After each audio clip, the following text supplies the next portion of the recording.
Assalamualaikum warahmatullahi wabarakatuh, Sobat Misteri Sunyi Mencekam. Bagaimana dengan aktivitas Anda hari ini? Mudah-mudahan berjalan lancar sesuai dengan apa yang sudah Anda rencanakan. Kembali berjumpa dengan kami, channel yang selalu menghadirkan cerita-cerita misteri yang menarik. Dan kali ini, kami akan berbagi sebuah kisah nyata misteri yang berjudul Makhluk Gaib Leluhur, Siluman Manusia Harimau. Pukul 1 dini hari, pintu rumahku ada yang mengetuk-ketuk. Tok tok tok, tok tok tok.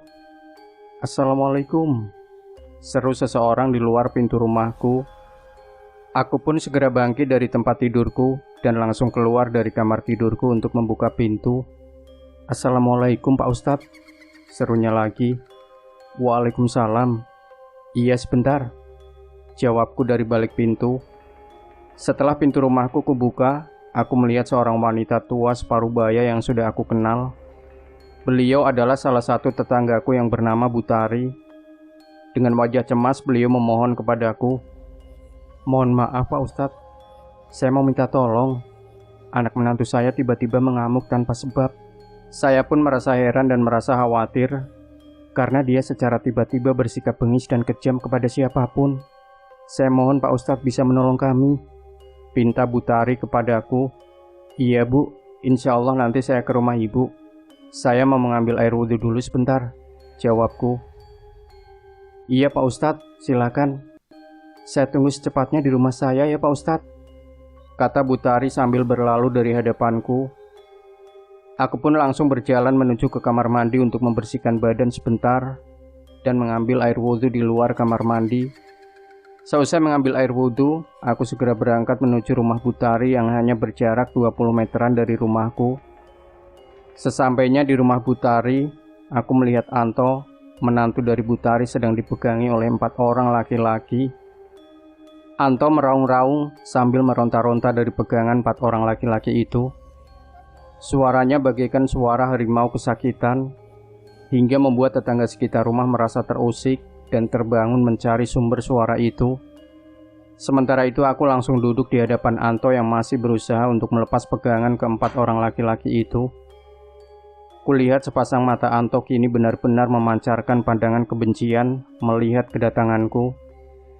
Aku pun berusaha untuk tetap bersikap tenang sambil menyelidiki kondisi Anto yang sesungguhnya. Dari sikap dan perangainya yang seperti itu, kesimpulanku, si Anto saat itu sedang kerasukan makhluk gaib. Maka untuk mengatasi keadaan Anto yang sedang dalam pengaruh makhluk gaib itu, aku pun beruluk salam kepadanya. Assalamualaikum. Uluk salamku kepadanya. Ternyata uluk salam itu pun tidak dijawab olehnya. Hingga sampai yang ketiga kalinya, dia baru menjawab. Itu pun dengan nada suara yang ketus sambil menahan amarah. Waalaikumsalam, jawabnya dengan suara berat yang agak serak. Siapa kamu sesungguhnya wahai Kisanak? Tanyaku lembut.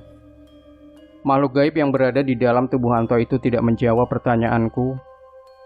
Dia hanya mengerang dan meraung-raung seperti suara harimau. Aku pun mengulangi pertanyaanku yang sama, bahkan sampai yang ketiga kalinya, tapi sepertinya makhluk gaib itu tidak mau menjawab juga. Maka aku pun membaca beberapa ayat-ayat suci Al-Quran dari surah Al-Baqarah ayat 102 dan 103. Tentunya setelah sebelumnya aku awali dengan membaca 2 kalimat syahadat 3 kali dan istighfar 3 kali. Ayat tersebut memiliki fadilah sebagai pendeteksi keberadaan makhluk gaib, baik di dalam tubuh manusia maupun di dalam rumah. Dan benar, beberapa saat kemudian, makhluk gaib yang berada di dalam tubuh Anto pun mulai beraksi. Dan dia menjawab uluk salam dariku, meskipun dengan terpaksa dan kesal. Waalaikumsalam, jawabnya. Aku pun melanjutkan bertanya dengan berusaha untuk berdialog secara baik-baik dengan makhluk gaib itu. Maaf, sesungguhnya engkau ini siapa dan dari mana asalnya? Tanya aku kepada makhluk gaib itu. Siapapun engkau dan dari manapun asalmu, aku mohon sekarang juga engkau keluar dari tubuh orang ini. Perintahku kepada makhluk gaib itu.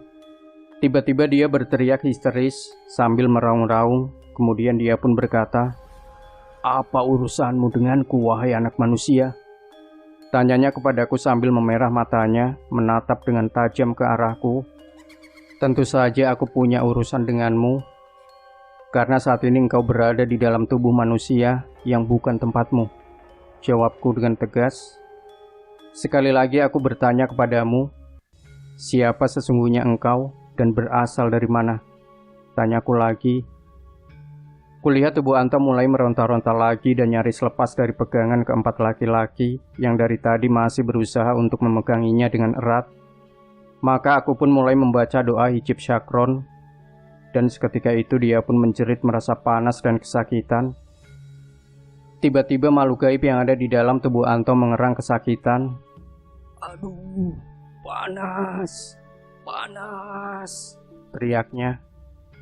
Jangan sombong kau anak manusia. Aku telah hidup di dunia ini sudah ratusan tahun yang lalu. Kau hanyalah anak kemarin sore, gertaknya. Mohon maaf jika aku sudah lancang berani kepadamu, karena sebelumnya aku pun sudah bersikap baik terhadapmu. Tapi justru engkau yang sombong, merasa lebih tua dan memandang sebelah mata kepada anak manusia kemarin sore seperti diriku. Kataku tetap dengan rendah hati. Maka sekarang aku minta kepadamu untuk segera keluar dari tubuh ini, perintahku. Aku tidak akan keluar dari tubuh ini, karena dia adalah keturunanku sendiri. Aku berhak berada dalam tubuhnya, tentangnya. Oh begitu ya. Baiklah, kalau engkau tidak mau keluar dari tubuhnya juga, maka dengan sangat terpaksa aku akan mengeluarkanmu dengan caraku. Aku sudah memintamu secara baik-baik, tapi sepertinya engkau tidak menghargai kebaikanku, kataku sambil memberikan peringatan terakhir. Mungkin sudah saatnya aku harus memukulnya dengan pukulan gaib hijab syakron, agar dia segera keluar dari tubuh Anto, pikirku dalam hati. Mohon izin Romo Kiai, aku akan menggunakan ilmu yang telah engkau ijazahkan kepadaku untuk kemaslahatan umat, bisikku lagi. Lalu aku pun mulai membaca doanya, sambil aku kerahkan sedikit tenaga dalam yang aku salurkan melalui tiupan udara yang keluar dari rongga mulutku, dan kuarahkan ke arah wajah Anto. Allahu Akbar. Wush. Maka seketika itu juga berhembuslah angin berhawa panas meluncur keluar dari mulutku, dan langsung menghantam makhluk gaib yang berada di dalam tubuh Anto. Tubuh Anto pun terhempas, bahkan terlepas dari pegangan 4 orang laki-laki tadi, dan terpental beberapa langkah ke belakang, tergeletak tidak berdaya. Makhluk gaib yang berada di dalam tubuh Anto pun mengerang kepanasan dan kesakitan, dan dia berseru lirih, "Ampun, ampun, panas, panas. Baiklah, aku akan keluar sekarang, tapi aku minta syarat," katanya sambil merintih kesakitan. Aku pun memberi syarat kepada keempat orang yang sebelumnya memegangi tubuh Anto untuk memeganginya kembali, karena sedikit pun aku tidak akan pernah percaya dengan makhluk gaib seperti dia. Dibangunkannya tubuh Anto dengan posisi duduk berhadapan denganku dalam jarak 1 meter. Apa syaratnya? Tanyaku sambil menatap wajahnya.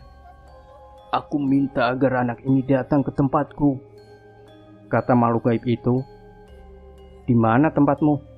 Tanyaku. Di pedalaman kubu, jawabnya. Maaf, pedalaman kubu itu di daerah mana atau provinsi mana? Tanyaku menyelidik. Pedalaman kubu ya pedalaman kubu, jawabnya dengan ketus. Aku menengok dan menatap ke arah keempat lelaki itu dan menanyakan tentang keberadaan pedalaman kubu yang dimaksud oleh makhluk itu. Tapi sepertinya mereka tidak ada yang tahu. Maka aku pun bertanya lagi kepada makhluk gaib yang masih bersarang di dalam tubuh Anto itu. Pedalaman kubu itu daerah mana? Tanyaku kepada makhluk gaib itu lagi. Tapi makhluk gaib itu tidak menjawab pertanyaanku. Namun tiba-tiba dia berkata, Sumatera, jawabnya. Sampaikan kepada anak ini untuk datang ke tempatku. persis di bawah 2 pohon kenari yang tumbuh di pedalaman kubu. Kata makhluk gaib itu lagi. Baiklah, nanti akan aku sampaikan pesanmu itu kepada Anto. Tapi mengapa engkau menyuruhnya datang ke tempatmu itu? Tanyaku menyelidik. Dia adalah cicitku yang akan mewarisi ilmu dari leluhur kami. Karena dia adalah salah satu dari 7 manusia harimau generasi ke-7 kami. Jawabnya sambil sesekali meraung seperti suara seekor harimau. Baiklah, insya Allah aku akan menyampaikan pesanmu itu kepada Anto. Dan sekarang aku minta agar engkau segera keluar dari tubuh Anto. Baiklah, aku akan pergi. Tapi ingatlah wahai anak manusia, kutunggu kedatangan cicitku di tempatku. Dan jika sampai 40 purnama dia tidak datang ke tempatku juga, maka akan aku bunuh semua orang yang tinggal di kampung ini. Wassalamualaikum. Kata makhluk gaib itu berpamitan sambil mengancam. Bersamaan dengan keluarnya makhluk gaib itu, berembus pula angin yang cukup kuat keluar dari tubuh Anto, bahkan sempat membuat tubuhku sedikit terdorong ke belakang sejenak. Lumayan juga kekuatannya, hingga mampu menggoyangkan tubuhku. Bisikku lirih. Kulihat Anto mulai tersadar sambil memegangi kepalanya. Oh, sakit sekali kepalaku. Apa yang terjadi denganku? Tolong ambilkan segelas air putih untuk Mas Anto. Pintaku kepada salah satu lelaki yang ikut memegangi Anto pada saat kerasukan. Siap Pak Ustadz, jawab lelaki itu tanggap. Tidak lama kemudian, lelaki itu pun membawa segelas air putih yang langsung diberikan kepadaku. Terima kasih Mas, kataku. Setelah segelas air putih itu kubacakan doa, aku pun menyuruh Anto untuk segera meminumnya, agar pikirannya bisa kembali pulih sadar sepenuhnya. Seusai meminum segelas air putih itu, kulihat Anto pun mulai sadar. Maaf Mas Anto, beberapa saat yang lalu saudara kerasukan makhluk gaib, jelasku kepada Anto. Coba Mas Anto ingat-ingat, sebelum Mas Anto mengalami kerasukan makhluk gaib, saat itu kejadian apa yang terakhir kalinya Mas Anto ingat? Tanyaku. Iya Pak Ustadz, Anto ingat waktu itu pukul 23.00, saya pulang dari rumah teman, tapi melewati jalan nila di belakang puskesmas, jelas Anto. Saat itu saya merasakan ada seseorang yang mengikuti saya dari belakang. Tapi ketika saya menoleh ke belakang, saya tidak melihat siapapun Pak Ustadz, jelasnya lagi. Dan sesampainya di rumah, saya merasakan pada bagian punggung saya seperti masuk angin, dan leher pun mulai terasa kaku. Lalu tidak lama kemudian, kepala saya terasa pusing, dan setelah itu saya tidak ingat apa-apa lagi Pak Ustadz, jelasnya lanjut. Mohon maaf Mas Anto, sebelumnya saya mau tanya sesuatu tentang orang tua Mas Anto, itu pun jika Mas Anto tidak keberatan, kataku. Tidak apa-apa Pak Ustadz, silakan, jawab Anto. Selama ini yang saya tahu cuma bapak dari Mas Anto, dan beliau adalah asli warga kampung ini. Tapi selama ini saya pribadi tidak pernah melihat ibu dari Mas Anto. Apakah beliau masih hidup? Dan jika masih hidup, saat ini beliau tinggal di mana? Tanyaku kepada Anto. Begini Pak Ustadz, ibu saya asli orang Melayu. Beliau tinggal di perkampungan di dekat hutan pedalaman Kubu di Provinsi Riau, jelas Anto. Sejak saya masih kecil, beliau telah pergi meninggalkan ayah dan saya untuk kembali ke kampung halamannya di Provinsi Riau. Sepertinya ada insiden kecil atau kesalahpahaman di antara mereka yang membuat ibu saya memutuskan untuk meninggalkan kami Pak Ustadz, lanjutnya. Maaf Pak Ustadz, ada apa dengan kedua orang tua saya? Apakah ada hubungannya dengan peristiwa kesurupan yang saya alami barusan Pak Ustadz? Tanya Anto menyelidik.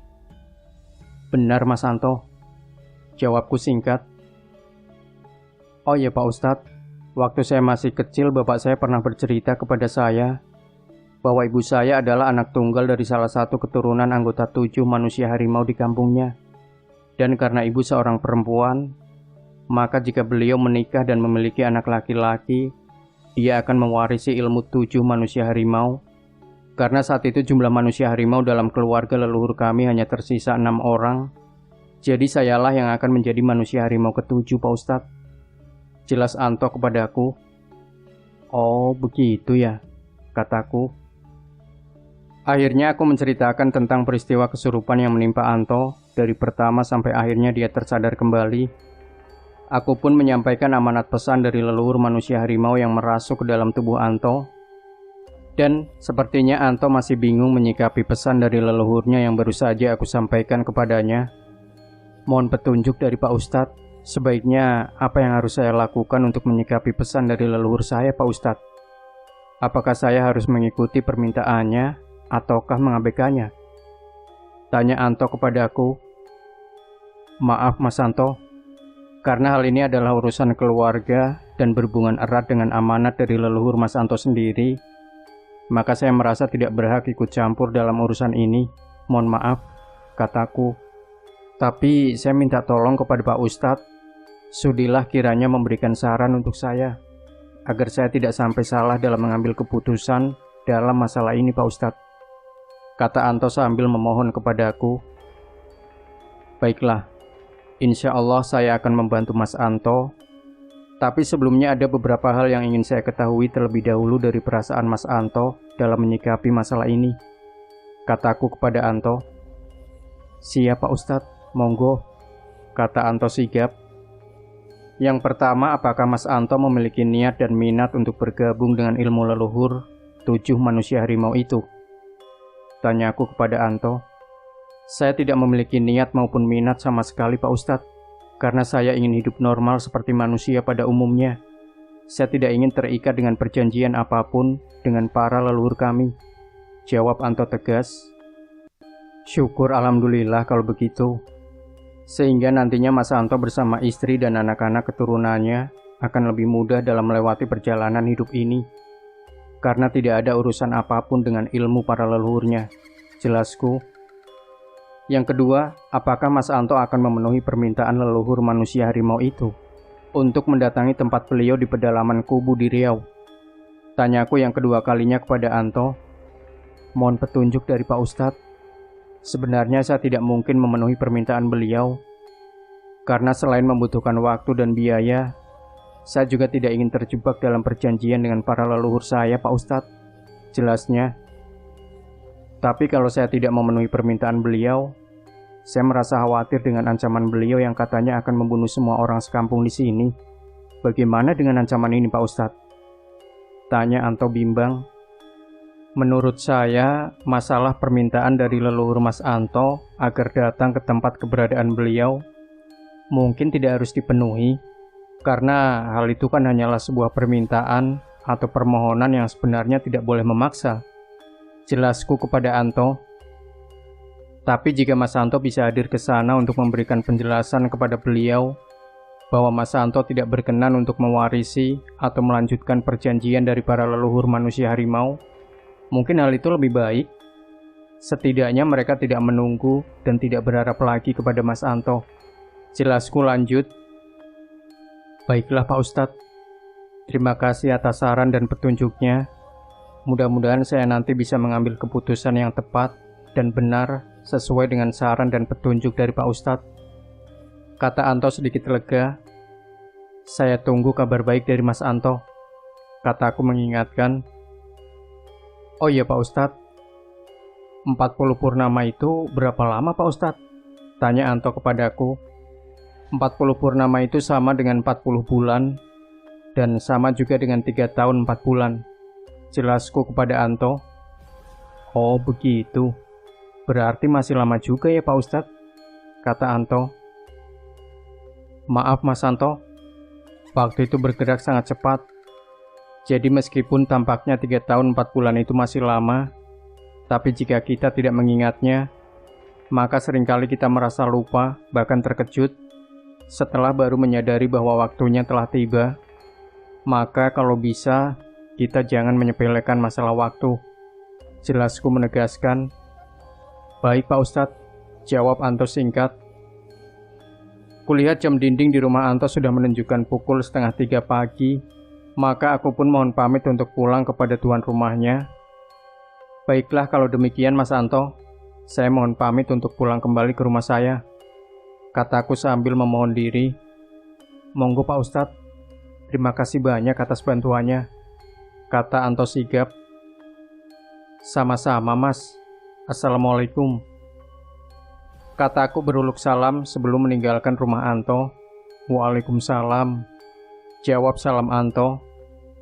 Dalam perjalanan pulang, aku mencium aroma bau wewangian yang aneh. Karena semua jenis wewangian aku agak paham dan mengerti, khususnya aroma bau jenis jin, baik jin muslim maupun jin kafir, atau aroma bau hantu tiren mati kemarin. Tapi aroma bau makhluk gaib yang satu ini belum pernah terdeteksi dan tercium oleh hidungku sebelumnya.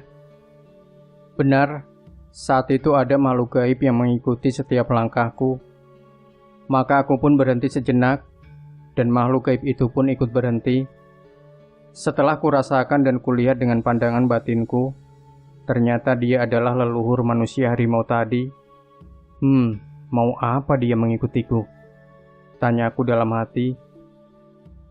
Sepertinya dia ingin tahu tempat tinggalku, bisikku lagi. Aku pun melanjutkan langkahku menuju arah pulang. Dan sesampainya di rumahku, aku masih mencium aroma bau leluhur manusia harimau itu. Sepertinya makhluk gaib ini tidak menyadari bahwa aku dari tadi masih memperhatikan gerak-geriknya. Dan akhirnya kulihat dia pun pergi secepat bayangan, diiringi hembusan angin dingin yang bisa kurasakan di teras depan rumahku. Dan benar, saat ini aku sudah tidak mencium aroma bau apapun sepeninggalnya makhluk gaib leluhur manusia harimau itu. Keesokan harinya, desas-desus berita tentang Anto yang mengalami kerasukan leluhur manusia harimau itu pun menyebar ke seluruh telinga warga satu kampung. Tidak sedikit dari kalangan bapak-bapak sampai mak-mak rempong, mereka pun menanyakan kebenaran berita itu kepadaku. Maaf Pak Ustadz, apakah benar berita tentang si Anto yang mengalami kerasukan manusia harimau semalam? Tanya seorang bapak-bapak kepadaku, seusai pulang dari sholat subuh berjamaah di masjid. Benar Pak, jawabku singkat. Maaf Pak Ustadz, katanya manusia harimau yang merupakan leluhur dari Anto itu mengancam akan membunuh orang sekampung kalau Anto tidak memenuhi permintaannya untuk mendatangi ke tempatnya di Riau. Bagaimana kalau hal ini benar-benar terjadi? Tanya bapak-bapak yang lain. Sebaiknya Anto disuruh berangkat ke sana saja Pak Ustadz, agar kita orang kampung sini tidak diganggunya lagi, kata bapak-bapak yang pertama tadi. Begini bapak-bapak, mohon maaf, sebagai orang yang beriman kepada Tuhan, sebenarnya tidak ada hal yang perlu kita khawatirkan, karena Tuhan itu Maha Kuasa dan menguasai tiap-tiap makhluk ciptaannya. Maka untuk mengantisipasinya, yakni selain berusaha, kita pun harus berdoa, agar kita semua akan selalu dilindungi oleh Allah Subhanahu wa Ta'ala dari segala gangguan makhluk gaib yang jahat. Jelasku. Kulihat mereka mengangguk-anggukan kepala sebagai tanda mereka memahami kata-kataku. Dan kami pun berpisah di simpang jalan untuk kembali pulang ke rumah masing-masing. Hari berganti minggu, minggu berganti bulan, dan bulan pun berganti tahun. Tidak terasa hari ini adalah bulan yang ke-40 atau 40 purnama, sebagai batas waktu yang telah ditetapkan oleh makhluk gaib manusia harimau leluhur dari Anto. Dan selama itu pula Anto pun telah melupakan tentang masalah ini. Bahkan Anto pun tidak memenuhi permintaan dari leluhurnya itu. Namun, sebagai orang yang telah menjadi mediasi ketika Anto kerasukan leluhur manusia harimau itu, aku masih mengingat-ingat ancamannya itu. Maka sejak siang hari ini sampai memasuki waktu maghrib yang merupakan malam ke-40 purnama itu, aku pun berjaga-jaga untuk menghadapi segala kemungkinan yang bisa saja terjadi. Meskipun aku secara pribadi tidak yakin bahwa manusia harimau leluhur dari Anto itu akan mewujudkan ultimatumnya, yakni akan membunuh orang satu kampung di kampungku. Bisa jadi hal itu hanya sebagai gertak sambal belaka. Bagaimana mungkin beliau akan mampu membunuh orang banyak dalam satu kampung, sementara pada saat beliau memasuki tubuh Anto saja, beliau tidak mampu mengatasi serangan pukulan gaib dariku. Gumamku lirih, tanpa sedikit pun bermaksud merendahkan beliau, Tapi secara logikanya memang demikian. Kulihat dari siang tadi, Anto sendiri masih sibuk dengan aktivitasnya sebagai pedagang ikan bakar di lapaknya di pinggir jalan raya dekat rumahnya. Seusai sholat Isya, aku pun mendatangi Anto di pangkalan usahanya, tapi aku tidak menemukan Anto di sana. Kata istrinya, Anto sedang keluar untuk membeli bumbu yang habis. Setelah berpamitan kepada istri Anto, aku pun segera kembali pulang ke rumah untuk melakukan ritual meditasi untuk mengetahui keberadaan makhluk gaib manusia harimau yang merupakan leluhur dari Mas Anto. Setidaknya dengan demikian akan membuat perasaanku sedikit lega. Aku pun memasuki ruang musola rumahku dan duduk bersila menghadap ke arah kiblat. Seperti biasa, kedua telapak tanganku kuletakkan di atas kedua lutut kiri dan kanan. Sesuai telapak tangan masing-masing, punggungku kutegakkan 90 derajat dan pandangan wajahku pun lurus ke depan.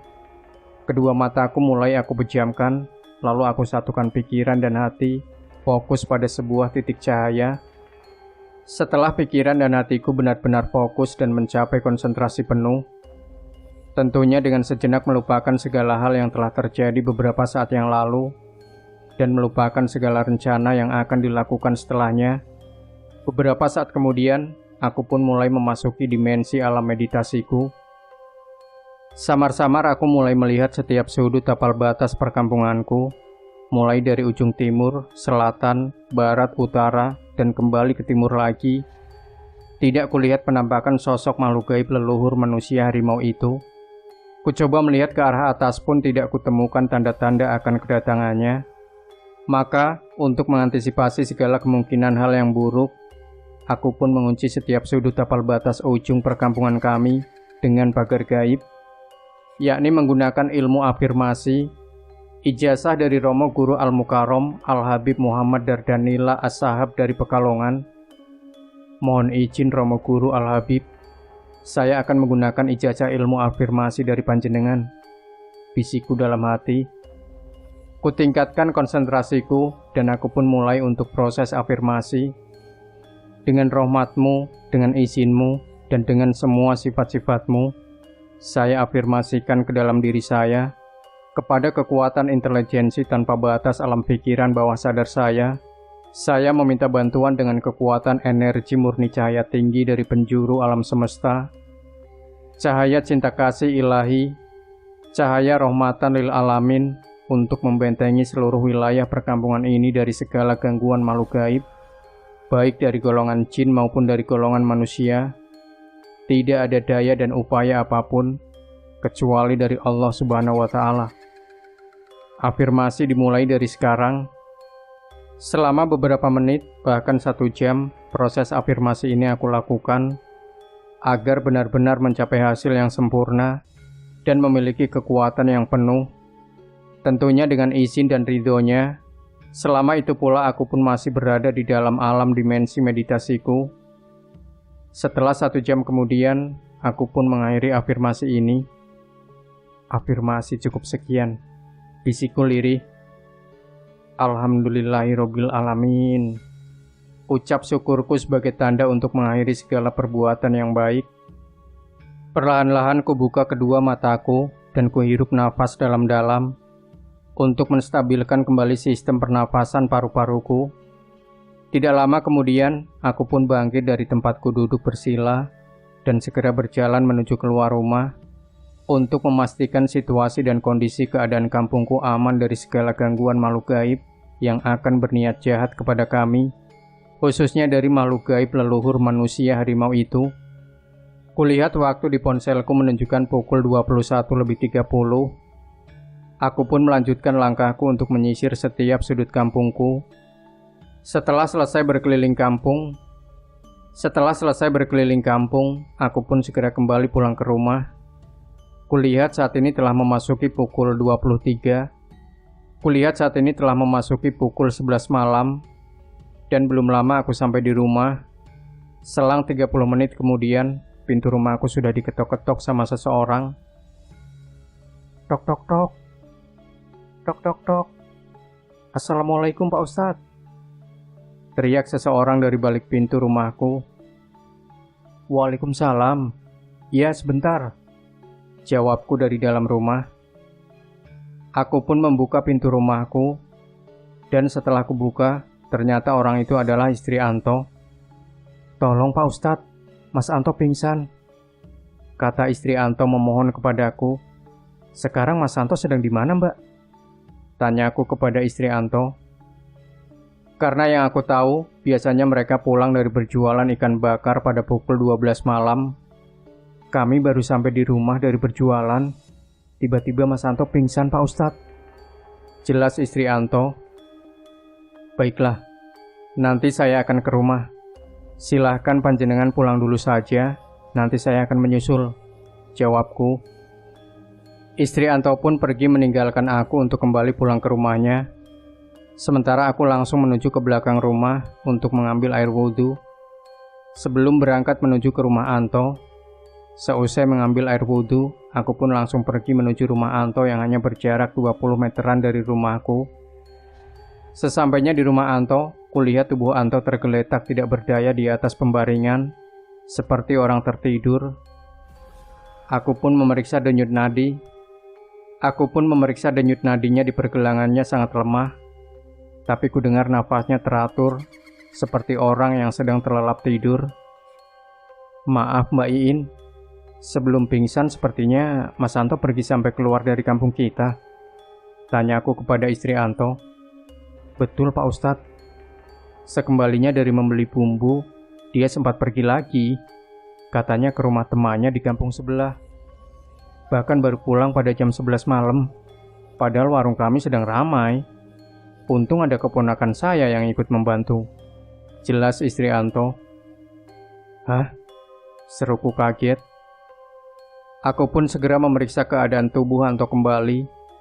Kupegang kepalanya terasa panas, tapi tubuhnya sangat dingin. Sepertinya Sukma Anto diajak pergi oleh leluhur manusia harimau itu, gumamku dalam hati. Melihat aku memeriksa kembali tubuh Anto, istri Anto pun bertanya lagi tentang keadaannya kepadaku. Bagaimana keadaan Mas Anto Pak Ustadz? Tanyanya.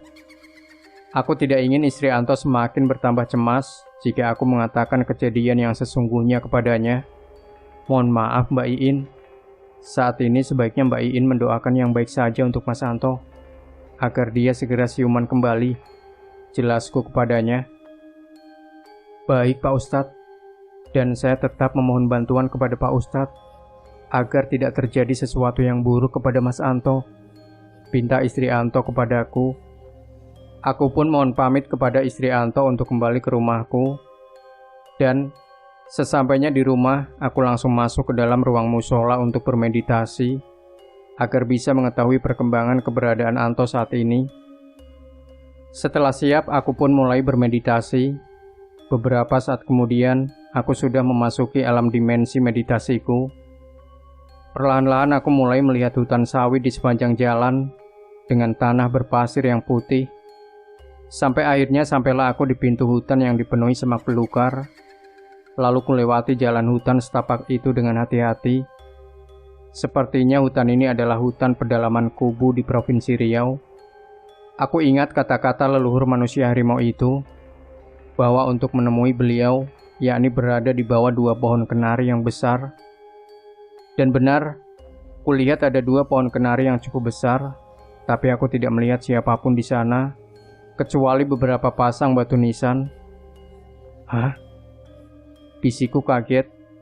Aku baru menyadari bahwa leluhur manusia harimau itu mungkin sudah meninggal dunia beberapa puluh tahun, bahkan 100 tahun yang lalu. Ku coba untuk mendekati beberapa tempat batu nisan itu, tapi belum ada 3 langkah kakiku berjalan, aku mendengar auman suara harimau dari balik pohon kenari yang cukup besar itu. Maka aku pun berhenti sambil waspada mengawasi keadaan di balik 2 pohon kenari itu. Sayup-sayup ku dengar suara percakapan 2 orang, 3 orang, atau bahkan lebih.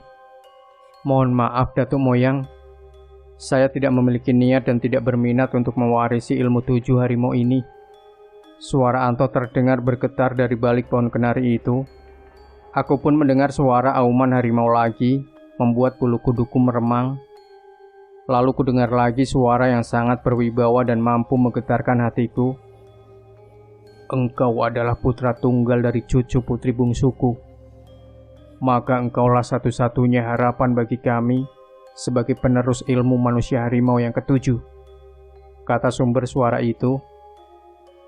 Engkau tidak memiliki pilihan kecuali jika engkau mau lari dari sumpah leluhur kami, sumpah manusia harimau, maka artinya engkau harus menanggung akibatnya, yakni engkau akan mengalami gangguan jiwa ketika menghadapi kesulitan ekonomi dalam rumah tanggamu sepanjang hidupmu.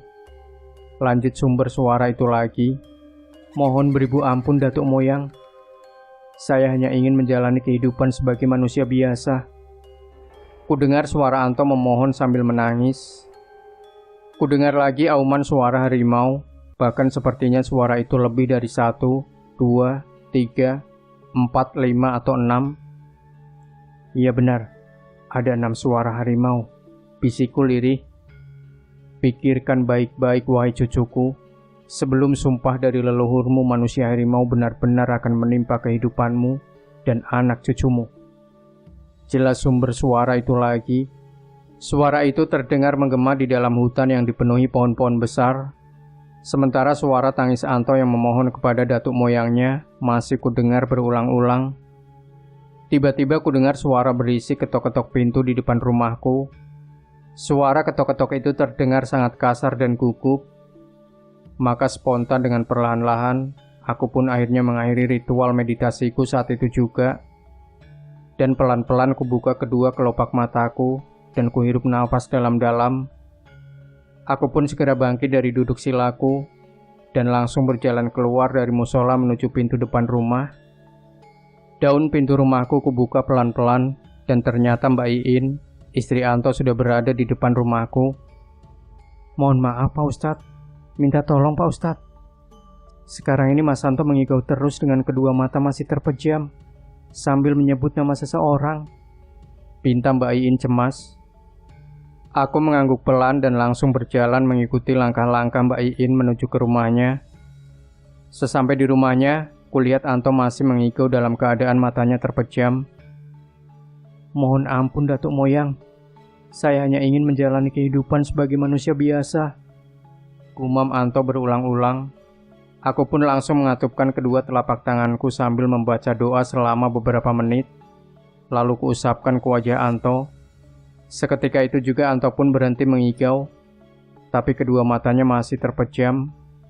Kupegang kepalanya terasa sangat panas, sepertinya dia masih mengalami demam tinggi lagi. Beberapa saat kemudian, Anto tersadar dari pingsannya. Kedua matanya pun mulai terbuka. Kulihat istri Anto mendekatinya dan akan menanyakan sesuatu kepada suaminya. Tapi aku langsung mencegahnya dengan memberi isyarat. Karena aku merasa khawatir, Anto belum sepenuhnya sadar dari pingsannya. Melihat keadaan Anto yang sudah mulai siuman dari pingsannya, aku pun menyuruh istri Anto untuk segera mengambilkan segelas air putih hangat. Dan Iin pun dengan cekatan langsung berjalan menuju ruang dapur untuk mengambil segelas air putih hangat itu. Tidak lama kemudian, Iin sudah kembali lagi dengan membawa segelas air yang langsung disodorkan kepadaku. Sebelum segelas air putih itu aku minumkan kepada Anto, maka lebih dulu kubacakan doa untuk menetralisir segala energi negatif yang mungkin masih tersisa di dalam pikiran, hati, dan jiwanya. Setelah itu Anto kubangunkan dengan posisi duduk di pembaringannya, dan sesaat kemudian aku pun meminumkan segelas air putih hangat yang sudah kubacakan dengan doa itu kepada Anto. Anto pun meminumnya dengan pasrah tanpa penolakan yang berarti. Kemudian kulihat Anto menoleh ke kanan dan ke kiri, sepertinya mencari sesuatu. Iin, Iin, panggil Anto kepada istrinya. Iya mas, jawab Iin sambil berjalan mendekati suaminya dan langsung duduk di sebelah Anto. Aku tadi bermimpi bertemu dengan para leluhurku di sebuah tempat di pinggir hutan. Tapi aku melihat mereka dalam bentuk harimau, kata Anto bercerita kepada istrinya. Mendengar cerita itu, Iin pun langsung menoleh dan memandang ke arahku duduk. Anto menceritakan semua peristiwa yang dialaminya sejak dia pulang ke rumah sampai dia pingsan dan tidak sadarkan diri selama beberapa jam. Aku dijemput oleh salah satu leluhur manusia harimau itu dan diajak pergi jauh sampai ke tempat yang tidak aku kenali. Jelas Anto. Anto pun melanjutkan ceritanya dan ternyata sama persis dengan apa yang aku lihat ketika aku memasuki dimensi alam meditasiku. Sampai akhirnya dia siuman kembali. Bagaimana menurut pandangan Pak Ustadz tentang kejadian yang menimpa saya ini? Tanya Anto kepadaku. Apa yang harus saya lakukan selanjutnya Pak Ustadz? Jika saya tidak mengikuti keinginan para leluhur saya itu, karena di satu sisi sepertinya saya harus mematuhi mereka, tapi di sisi lain, saya juga tidak ingin terjadi sesuatu yang buruk kepada anak cucu saya kelak. Tanya Anto lanjut kepadaku. Benar apa kata Mas Anto Pak Ustadz? Iin dan anak cucu kami kelak juga tidak ingin menanggung akibat yang buruk pada kehidupan kami di masa yang akan datang. Timpal istri Anto. Mohon maaf, sebaiknya saat ini kalian beristirahatlah dulu. Insya Allah nanti besok kita lanjut untuk memikirkan dan mencari jalan keluar yang terbaik dari persoalan yang kalian hadapi. Kataku kepada mereka berdua. Iya, baiklah Pak Ustadz. Mohon maaf karena kami sudah merepoti Pak Ustadz. Dan kami juga mengucapkan terima kasih yang sebesar-besarnya atas bantuan Pak Ustadz. Kata istri Anto. Tidak apa-apa Mbak Iin. Selagi saya masih bisa dan mampu untuk membantu orang lain, insya Allah saya siap untuk membantu. Jawabku sambil sekalian berpamitan kepada mereka untuk pulang kembali ke rumahku. Dan sesampainya di rumah, aku pun langsung merebahkan tubuhku di pembaringan untuk beristirahat. Kulihat saat itu waktu sudah memasuki pukul 1 dini hari. Aku pun bisa tertidur hingga pukul 3 pagi, lalu aku bangun untuk mengerjakan sholat sunnah beberapa rakaat. Setelah berzikir dan berdoa, aku pun bermeditasi untuk mencari petunjuk darinya tentang solusi dalam mengatasi persoalan yang dihadapi Anto.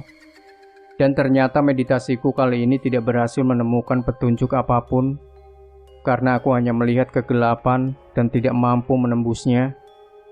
Tidak lama kemudian aku melihat cahaya yang berpendar-pendar berwarna biru, lalu menghilang dan tinggal kegelapan yang kulihat kembali. Sepertinya sekembalinya Anto diajak oleh leluhur manusia harimau. Mereka telah memagarinya dengan tabir gaib manusia harimau. Bisiku dalam hati. Aku pun segera mengakhiri meditasiku. Keesokan harinya, entah kenapa aku lupa tidak menemui Anto untuk melanjutkan perbincangan semalam. Dan Anto maupun istrinya pun tidak menemuiku atau mencariku untuk membicarakan masalah itu lagi. Entahlah, sepertinya kesibukan kami hari itu membuat kami tidak bisa bertemu. Hari berganti minggu dan waktu pun terus berjalan dari bulan ke tahun. Tidak terasa 2 tahun sudah terlewati. Bahkan saat itu mereka telah dikaruniai seorang anak perempuan. Hingga akhirnya kami pun seolah-olah telah melupakan masalah itu selama beberapa tahun.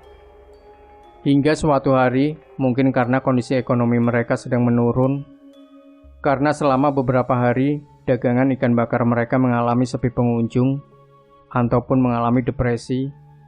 Dia seperti orang kesurupan leluhur manusia harimau. Dia merangkak sambil mengerang, mengaum bak harimau kesakitan.